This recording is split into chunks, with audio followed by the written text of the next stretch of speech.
अस्सलाम वालेकुम। इस वीडियो का टॉपिक रीनल फंक्शन टेस्ट है।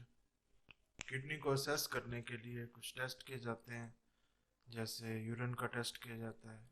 यूरिन के टेस्ट में उसकी माइक्रोस्कोपी की जाती है, उसका केमिकल एग्जामिनेशन किया जाता है, उसका फिजिकल एग्जामिनेशन किया जाता है।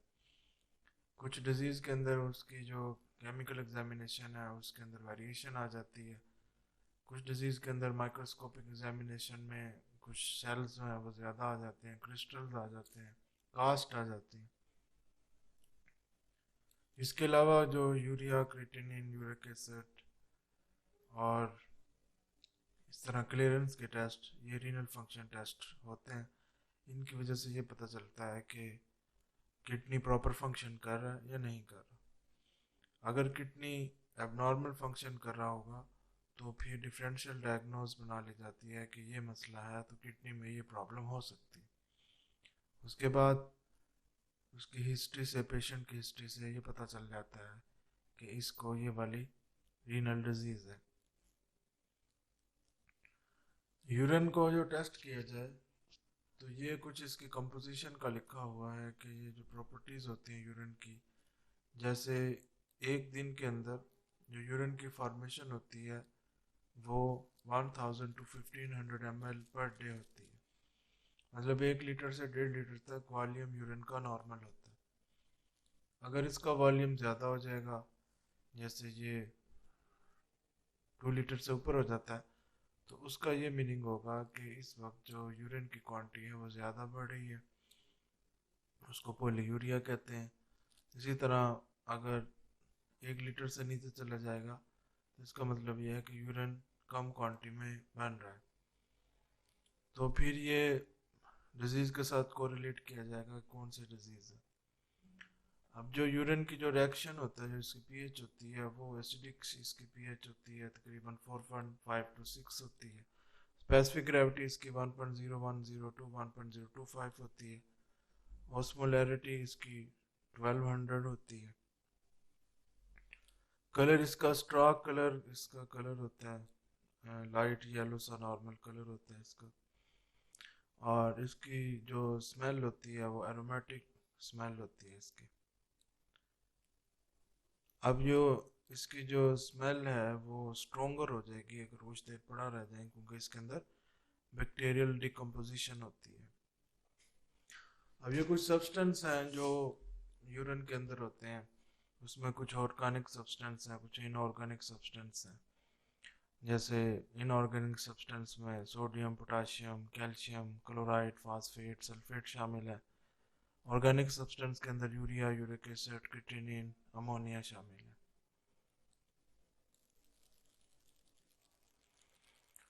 अब ये किडनी के फंक्शन को असेस करने के लिए कि किडनी में क्या प्रॉब्लम है, ये नॉर्मल है या इसमें किसी किस्म की कोई डिजीज स्टेट है, तो उसके लिए यूरिन का टेस्ट भी होता है, उसमें ब्लड का टेस्ट भी होता है। दोनों टेस्ट को इकट्ठे भी किया जाता है कि एक ही पर्सन से यूरिन भी लिया जाता है, उसको ब्लड भी देखा जाता है, यूरिन की माइक्रोस्कोपी केमिकल एग्जामिनेशन भी किया जाता है।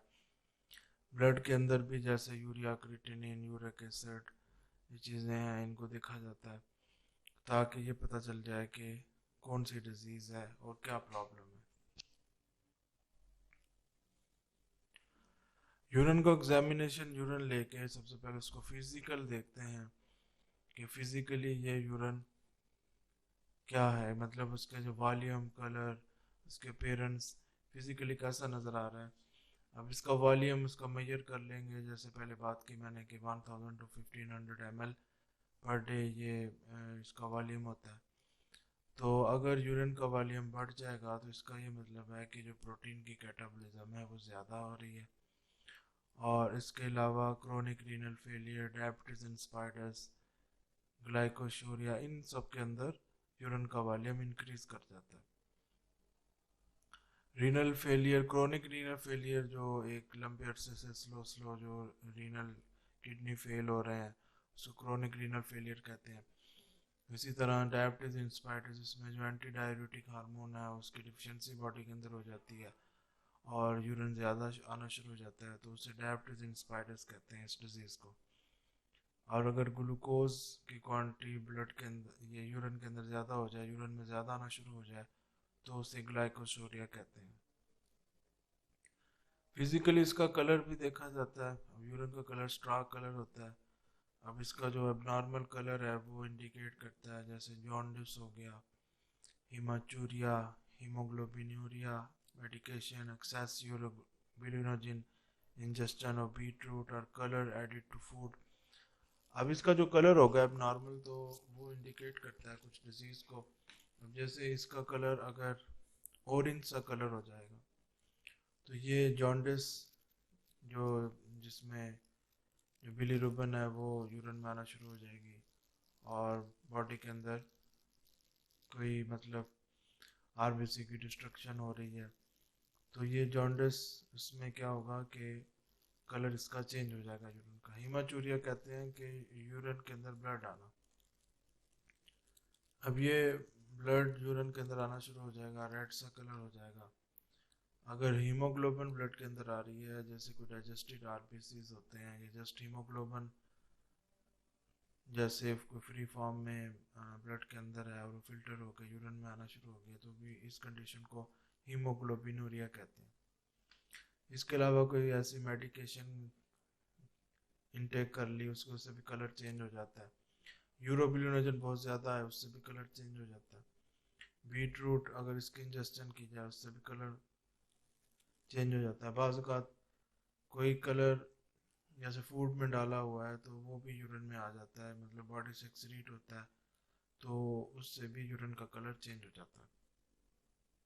अब इसका जो यूरिन का कलर होता है वो जैसे यहाँ स्ट्रा कलर नॉर्मल लिखा है, इसके अलावा yellow, dark yellow, deep yellow, orange, red, brown, ये सब कलर इसके यूरिन के आ सकते हैं। अपेरेंस में ये देखा जाता है कि जो यूरिन है ये क्लियर है या ये कोई टर्बिड है। अब टर्बिड फिजियोलॉजिकल भी होता है, पैथोलॉजिकल भी टर्बिड होता है। क्रिस्टल्स वगैरह आ जाए या म्यूकस मौजूद हो या कोई विजाइनल डिस्चार्ज हो, तो इससे इसका कलर फिजियोलॉजिकली टर्बिड हो सकता है।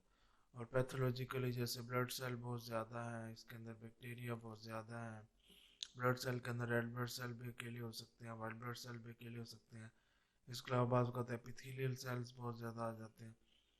बैक्टीरिया बहुत ज़्यादा हो, अगर यीस्ट बहुत ज़्यादा हो, तो इनकी वजह से जो अपीयरेंस है वो यूरिन की वो टर्बिड हो जाएगी, टर्बिड या cloudy. Specific gravity of urine is the measure of dissolved solute particles in urine. It is low in diabetes insipidus and high in diabetes mellitus, acute renal failure and excess medication. अब ये जो specific gravity है, ये इससे ये major किया जाता है कि जो डिज्यूज सल्यूट्स हैं यूरिन में, उसको उसका इंडिकेशन देती है। अब जो डायबिटीज इंसिपिडस है, ये इसके अंदर बहुत ज़्यादा यूरिन आता है, एंटी डायूरिटिक कॉन्वेंटरी एब्जॉर्प्शन कम हो जाती है ट्यूब्यूल्स में, तो स्पेसिफिक ग्रेविटी डायबिटीज इंसिपिडस में कम हो जाएगी। और डायबिटीज मेलाइटिस कहते हैं ये जो इंसुलिन है ये कम बनना शुरू हो जाए या फिर ना बने, तो ये ग्लूकोज की एब्जॉर्बेंस इसने करानी होती है, तो वो नहीं करा पाएगी। इंसुलिन की क्वांटिटी अगर कम हो जाए, इंसुलिन अगर अपना प्रॉपर फंक्शन ना करे या सेल्स के अंदर रेजिस्टेंस हो जाए इंसुलिन के अगेंस्ट, तो ग्लूकोज की एब्जॉर्बेंस कम हो जाती है। एक्यूट रीनल फेलियर, अगर कोई सवेयर किस्म का रीनल फेलियर किसी वजह से शुरू हो गया है, तो इसके दौरान भी स्पेसिफिक ग्रेविटी ज़्यादा हो जाएगी। इसके अलावा अगर कोई मेडिकेशन ली जा रही है, कोई मेडिसिन ली जा रही है, तो उससे भी जो स्पेसिफिक ग्रेविटी है वो ज़्यादा हो जाएगी। ऑस्मोलैरिटी, जो डायबिटीज इंसिपिडस है इसके अंदर जो ऑस्मोलैरिटी है वो यूरिन की वो कम हो जाती है। PH and reaction, measurement of pH is useful in determining the metabolic or respiratory acidosis or alkalosis. The pH decrease in renal diseases. In normal condition, pH of urine depends upon diet. It is slightly alkaline in vegetarian and acidic in non-vegetarian. अब ये जो pH है ये बताते हैं कि body के अंदर जो इस वक्त एसिडोसिस है या अल्कलोसिस है, जैसे कोई मेटाबॉलिक है या रेस्पिरेटरी एसिडोसिस या अल्कलोसिस होती है उसको इसके ज़रिए असेस किया जा सकता है। अभी जो किडनी की डिजीज़ होती है उसके अंदर पीएच भी कम हो जाती है, और नॉर्मल कंडीशन के अंदर जैसे कोई डाइट ली जा रही है, अगर कोई वेजिटेरियन है, वेजिटेरियन उनके अंदर ये स्लाइटली अल्कलाइन हो जाएगी, और अगर कोई नॉन वेजिटेरियन है तो उनके अंदर स्लाइटली एसिडिक हो जाएगी। माइक्रोस्कोपिक एग्जामिनेशन, इसके अंदर ब्लड सेल्स आ जाते हैं, क्रिस्टल्स आ जाते हैं, तो ये इनको हम देखते हैं। रेड ब्लड सेल्स, अगर रेड ब्लड सेल यूरिन के अंदर आ रहे हैं तो इसका ये मतलब है कि ग्लोमेरुलर इसकी कोई डिजीज़ है, जैसे ग्लोमेरुलोनेफ्राइटिस होती है, तो इस कंडीशन के अंदर रेड ब्लड सेल यूरिन में आते हैं। White blood cells, normally white blood cells appear in high power field. The number increases in acute glomerulonephritis infection of urinary tract, vagina or cervix. अब ये यूरिन के अंदर जो वाइट ब्लड सेल आते हैं तो नॉर्मली ये कम क्वांटिटी के अंदर बहुत थोड़े से मौजूद होते हैं जो कि नॉर्मली नज़र आते हैं, लेकिन अगर ये बहुत ज़्यादा क्वांटिटी के अंदर आते हैं तो इसका ये मीनिंग होता है कि किसी को ग्लैमरल की कोई डिजीज़ हो रही है, या इसके अलावा कोई यूरानरी ट्रैक इन्फेक्शन हो गया, जैसे ब्लेडर में हो गया, यूरिटर में हो गया, किडनीज में हो गया, तो ये सारा एक यूरानरी ट्रैक है। इसके अलावा वजाइना में अगर कोई इन्फेक्शन हो जाए उससे भी वाइट ब्लड सेल यूरिन में आ जाते हैं। सर्विक्स में कोई हो जाए उससे भी वाइट ब्लड सेल यूरिन में आ जाते हैं। एपिथेलियल सेल्स, एपिथेलियल सेल्स ये भी, ये जैसे फीमेल्स हैं उनमें ये ज़्यादा एपिथेलियल सेल्स आ जाते हैं, नॉर्मली थोड़े से आते हैं, लेकिन अगर ज़्यादा क्वांटिटी में आ रहे हैं एपिथेलियल सेल तो इसका ये है कि कोई निफ्रोटिक सिंड्रोम है, कोई नेफ्रॉन की सिंड्रोम हो रही है, कोई ट्यूबुल की निक्रोसिस हो रही है। कास्ट, अब ये कास्ट जो है एक सिलेंड्रिकल शेप बॉडीज होती हैं। अब ये कास्ट उनमें हाईलैंड कास्ट भी होती है, ग्रैनुलर कास्ट, सेलुलर कास्ट ये होती है, इसी तरह आरबीसी कास्ट भी होती हैं, वाइट ब्लड सेल कास्ट भी होती हैं। अब ये जो कास्ट है ये बनती हैं, ये प्रोटीन की जो प्रेसिपिटेशन होती है यूरिन में उससे ये बनती हैं। अगर प्रोटीन की क्वांटिटी बढ़ जाए, जैसे ग्लोमेरुलोनेफ्राइटिस होता है, तो उसमें ये कास्ट की क्वांटिटी भी इंक्रीज हो जाती है।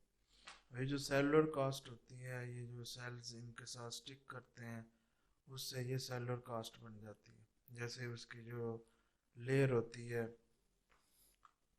मेम्ब्रेन लेयर होती है, उसके साथ सेल स्टिक कर रहे होते हैं, जैसे वाइट ब्लड सेल कर रहे हैं या रेड ब्लड सेल कर रहे हैं, तो वो जो ट्यूब्यूल के साथ जो लेयर है उसकी जो मेम्ब्रेन है तो वो उसके अंदर निक्रोसिस होती है। जैसे यहाँ ग्लोमेरुलोनेफ्राइटिस की बात की गई, ट्यूबुलर निक्रोसिस की बात की गई, तो इस तरह ये वाइट ब्लड सेल कास्ट या रेड ब्लड सेल कास्ट आ जाती है। जो ट्यूबुलर निक्रोसिस और ग्लोमेरुलोनेफ्राइटिस है इसके अंदर जैसे रेड ब्लड सेल कास्ट है ये अपेयर हो जाती है, और वाइट ब्लड सेल कास्ट ये जैसे पाइलोनेफ्राइटिस है तो उसके अंदर अपेयर होती है।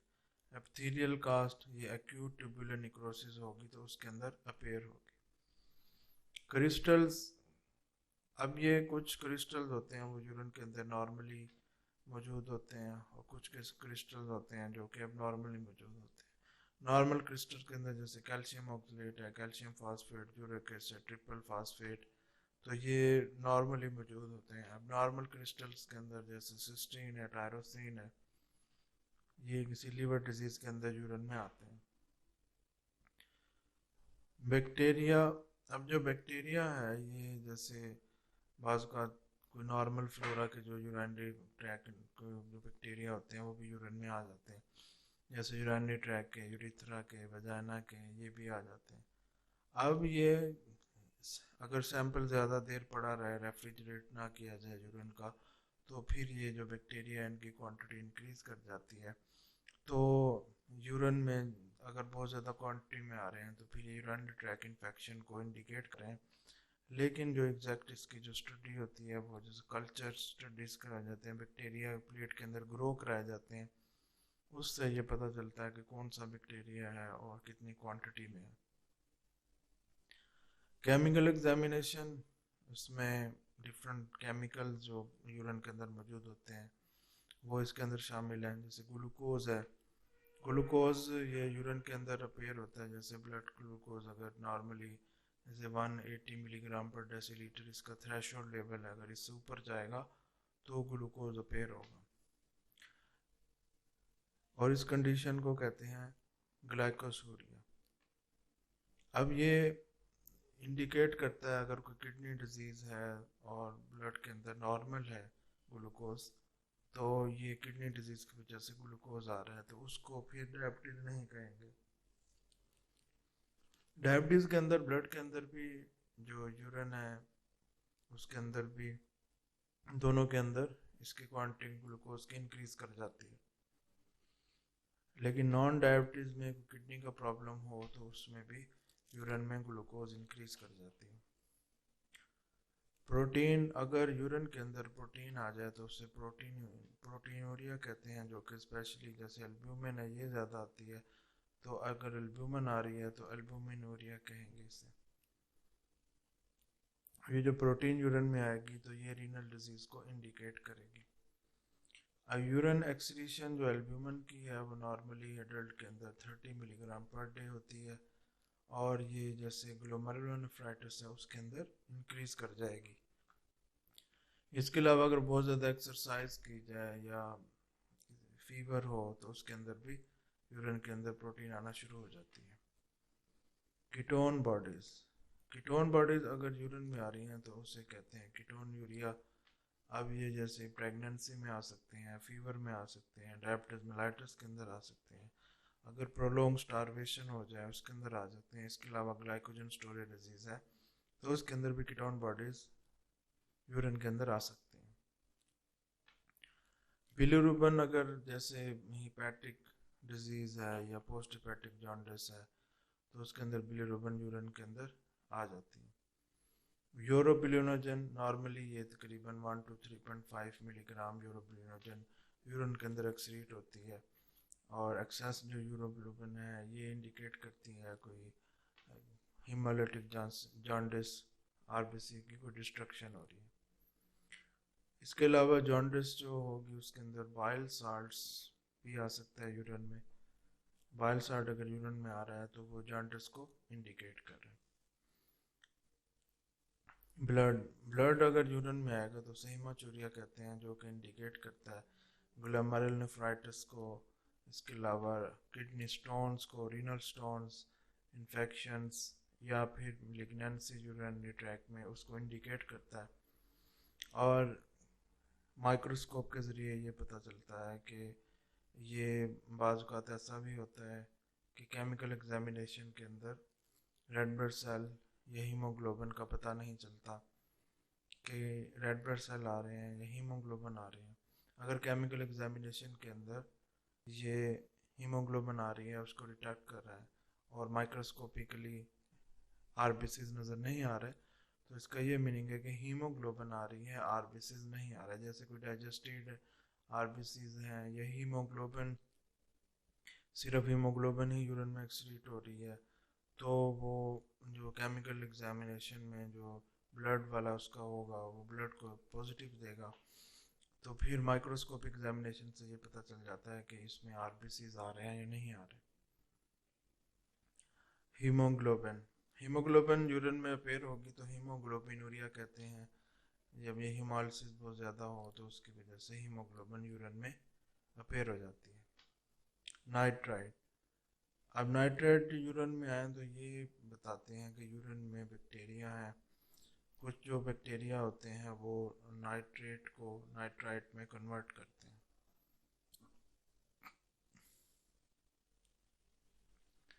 एग्जामिनेशन ऑफ ब्लड, अब ये कुछ वैल्यूज़ दी हुई हैं यहाँ, जैसे नंबर 1 पे examination of plasma proteins.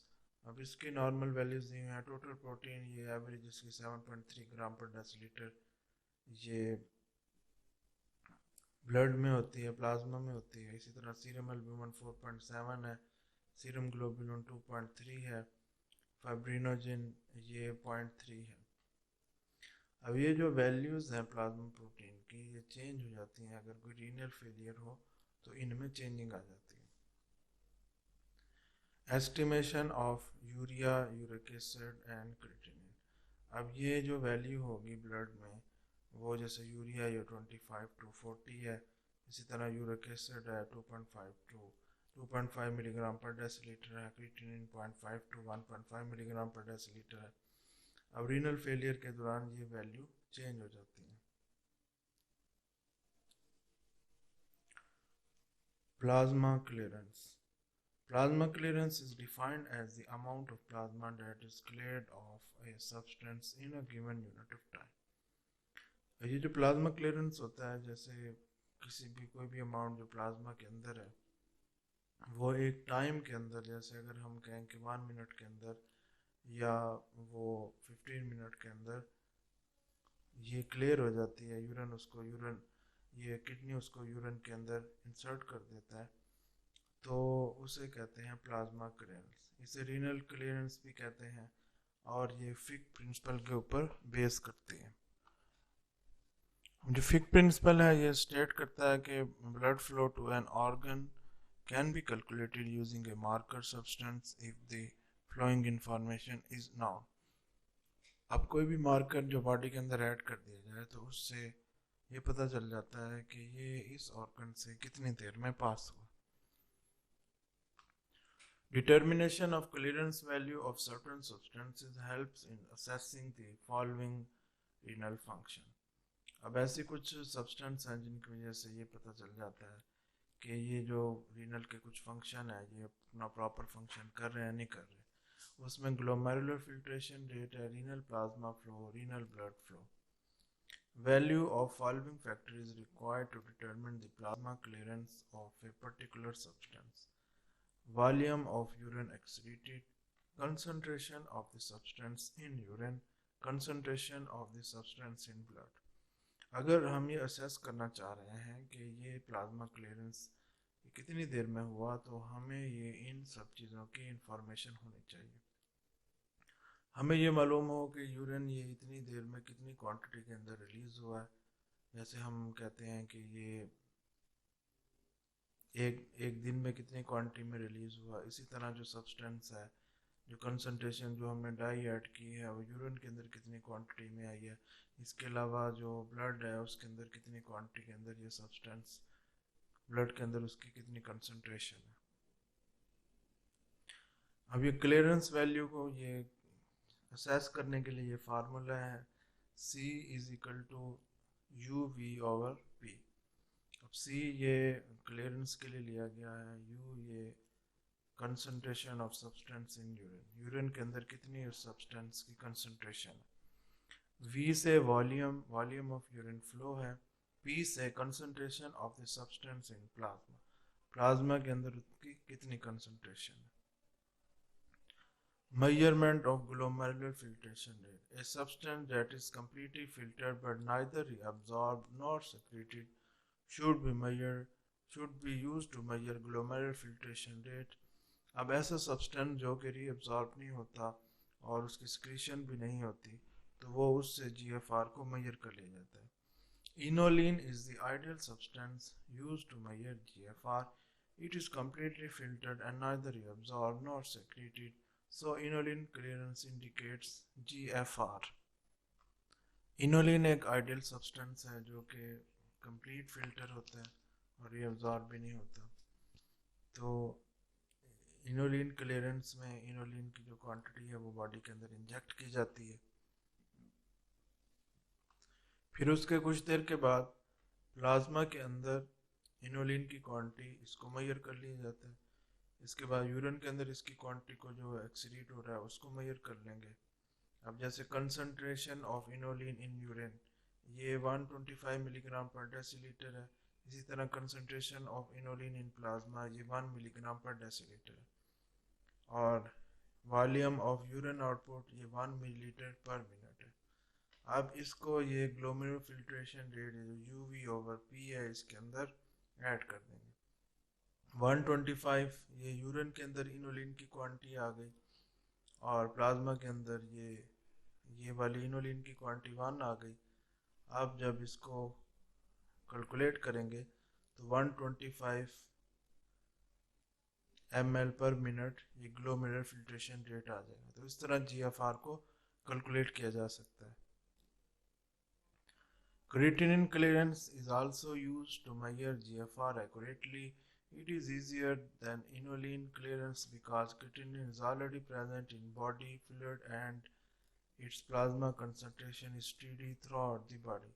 It is completely filtered and being a metabolite, it is neither reabsorbed nor secreted. The normal value of GFR by this method is approximately the same as determined by inulin clearance. Creatinine already blood के अंदर मौजूद होती है और ये through out the day तकरीबन इसका जो लेवल है वो सेम रहता है। अब क्रिएटिनिन की वैल्यू वो यूरिन के अंदर उसको भी कैलकुलेट कर लिया जाए और प्लाज्मा के अंदर भी कैलकुलेट कर लिया जाए, उसके बाद फार्मूले में ऐड करके तो GFR की वैल्यू निकाली जा सकती है। तो क्रिएटिनिन से भी ये GFR की वैल्यू जो रीनल क्लियरेंस है ये इसका पता चल सकता है। Measurement of renal plasma flow. To measure renal plasma flow, a substance which is filtered and secreted but not reabsorbed should be used. Such a substance is para-aminohyperic acid. PAH clearance indicates the amount of plasma passed through kidneys. अब ये renal plasma flow है, इसको major करने के लिए, ये देखने के लिए कि रीनल प्लाज्मा फ्लो ये ठीक है या नॉर्मल है या नॉर्मल फंक्शन कर रहा है, तो उसके लिए इसके अंदर जो पीएच है उसको ऐड किया जाता है। पीएच इसमें से फिल्टर होती है और फिर ये स्क्रीट होती है, लेकिन ये रीअब्जॉर्ब नहीं होती। अब ये जो नॉन अमाउंट ऑफ पीएच है ये बॉडी के अंदर इंजेक्ट कर दी जाती है, फिर कुछ देर के बाद इसकी जो कंसंट्रेशन प्लाज्मा के अंदर और फिर यूरिन के अंदर ये कैलकुलेट की जाती है और एनालाइज की जाती है। उसके बाद जो यूरिन का जो वॉल्यूम है उसको भी एनालाइज किया जाता है। अब फॉर एग्जांपल जो कंसंट्रेशन यूरिन के अंदर पीएच की है वो तकरीबन 66 मिलीग्राम पर डेसीलीटर रिकॉर्ड हुई है और जो पीएच की जो प्लाज्मा के अंदर कंसंट्रेशन है वो 0.1 मिलीग्राम पर डेसीलीटर, इसको एनालाइज किया गया है। यूरिन का जो आउटपुट है वो 1 मिलीलीटर पर मिनट है, तो ये इस फार्मूले के अंदर ऐड कर देंगे। Renal plasma flow is equal to UV/P। U ये यूरिनरी कंसंट्रेशन पीएच की 66 से आ जाएगी और फिर इसी तरह जो वॉल्यूम जो यूरिन का आउटपुट है वो यहाँ आ जाएगा, V से वॉल्यूम है और 0.1 ये डिवाइड होगा 0.1 से, ये प्लाज्मा के अंदर कंसंट्रेशन है ये वाली P। तो ये जब इसको कैलकुलेट करेंगे तो ये 660 मिलीलीटर पर मिनट आ जाएगा। Measurement of renal blood flow. Values of factor necessary to determine renal blood flow are renal plasma flow, percentage of plasma volume in blood. अब ये दो इसके अंदर जो फैक्टर नेसेसरी हैं उसके अंदर एक रीनल प्लाज्मा फ्लो है और इसके अलावा जो परसेंटेज है प्लाज्मा वॉल्यूम की ब्लड के अंदर।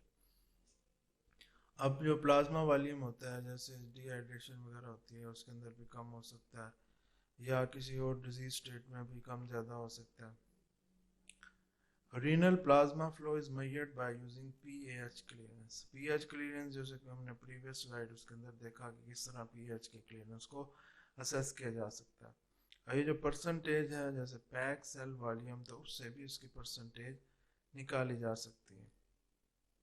अगर पैक सेल वॉल्यूम जैसे 45% आ गया है तो ये 4500 से माइनस होगा तो ये प्लाज्मा वॉल्यूम ब्लड का आ जाएगा तो कि 55% है। That is 55 ml of plasma is present in every 100 ml of blood।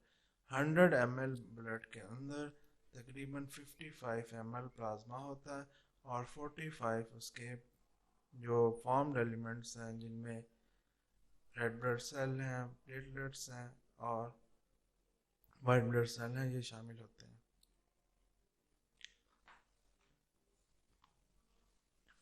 Renal blood flow ये कैलकुलेट किया जा सकता है अगर रीनल प्लाज्मा वॉल्यूम की वैल्यू हो, इसके अलावा अगर प्लाज्मा के परसेंटेज हो। रीनल ब्लड फ्लो ये renal plasma flow divide by percentage of plasma blood, plasma in blood. For example renal plasma flow ये 660 मिलीलीटर पर मिनट है, तो अमाउंट ऑफ प्लाज्मा जो ब्लड के अंदर है ये 55% होगा। तो ये रीनल ब्लड फ्लो ये is equal to 660 divide by 55/100। जब इसको कैलकुलेट करेंगे तो रीनल ब्लड फ्लो ये 1200 मिलीलीटर पर मिनट हो जाएगा। के मीन के 1200 मिलीलीटर एक मिनट के अंदर जो ब्लड फ्लो है वो किडनी से पास हो रहा है। Urea clearance test is a clinical test to assess renal function by using clearance of urea from plasma by kidney every minute. This test requires a blood sample to determine urea level in blood and two urine samples collected at 1 hour interval to determine the urea cleared by kidneys into urine. Normal value of urea clearance is 70 milliliter per minute. अब urea इसके ज़रिए ये clearance का अंदाज़ा होता है कि ये किडनी कितनी देर में यूरिया को क्लियर कर रहा है। अब इस टेस्ट को परफॉर्म करने के लिए एक ब्लड सैंपल ले लेंगे और यूरिया उस वहाँ से असेस करेंगे। इसके अलावा 2 सैंपल यूरिन के ले लेंगे 1 आवर के इंटरवल से, और फिर इससे वैल्यू हमारी आ जाएगी यूरिया क्लियरेंस की 70 मिलीलीटर पर मिनट। अब यूरिया ये प्रोटीन मेटाबॉलिज्म का वेस्ट प्रोडक्ट होता है जो कि यूरिन में एक्सक्रीट होता है। अब यूरिनल फंक्शन है उसको चेक करने के लिए यूरिया क्लियरेंस टेस्ट किया जाता है।